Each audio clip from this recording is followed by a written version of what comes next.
ఇక్కడ ఎమ్మెల్యే వచ్చేసి పనితీరు ఏ విధంగా ఉంది? పనితీరు కంటే ఈసారి బాగుందమ్మా. అంటే గతంలో ఉన్న ఎమ్మెల్యేని పోల్చుకుంటే ఈ ఎమ్మెల్యే ఎమ్మెల్యేనే బాగుందమ్మా. ఈ ఎమ్మెల్యేనే బాగుందా? ఇక్కడ పుట్టపర్తి నియోజకవర్గానికి దుద్దుకుంట శ్రీధర్ రెడ్డి గారు వచ్చినప్పుడు ఏ అభివృద్ధి జరిగింది?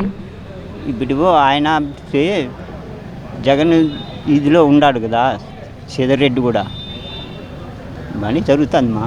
ఆయన కూడా మనం తీసేసేక లేదు కదా, పైనింటి వచ్చింది ఆయన ఏమి కొదవ చేయలే, చేస్తున్నాడు ఆయన కూడా. సంక్షేమ పథకాల్లో మీ కుటుంబానికి ఏ సంక్షేమ పథకాలు అందాయి? అంటే నాకు అర్థం కాదమ్మా. అమ్మఒడి, చేతోడు, పింఛను ఇట్లా.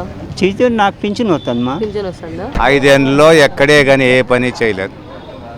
ఒక రోడ్డు కానీ, ఒక 130 చెరువుకు నీళ్ళు నింపుతామని నీళ్లు కానీ ఎక్కడే కానీ ఏ పని చేయలేదు.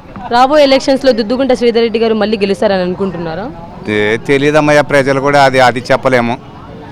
ఇద్దరికి ఉన్నాయి, రఘునాథ్ రెడ్డికి ఉన్నాయి, శ్రీధర్ రెడ్డికి ఉన్నాయి. గెలిచి పోయేది చెప్పలేము. ఈ ఎమ్మెల్యే గారు పని మాత్రం ఏం చేయలేదు. రఘునాథ్ రెడ్డి గారి పరిపాలనలో ఏ విధమైన మంచి చేసినాడమ్మా. ఇక్కడ అమ్మకొండపల్లి ఒక రోడ్డు, నార్సింపల్లి ఒక రోడ్డు, నల్లమాడకు ఒక రోడ్డు, అప్పుడు దండిగా రోడ్లన్నీ అప్పుడు చేసినాడు. తిరుపతి దాకా రోడ్డు రఘునాథ్ రెడ్డి గారు ఉన్నప్పుడు చేసినారు.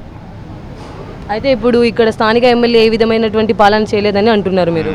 అంతేనమ్మా.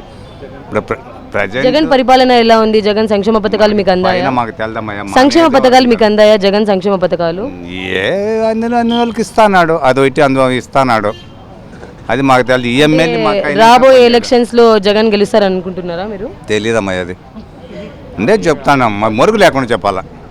ఈ ఎమ్మెల్యే గారు మాత్రం 5 ఏళ్ళలో మాకు దమ్మిడి పని కూడా చేసిండ్లే. అయితే టీడీపీ పాలన వస్తే బాగా జరుగుతుందని మీరు అనుకుంటున్నారు కదమ్మయ్య? అంతే.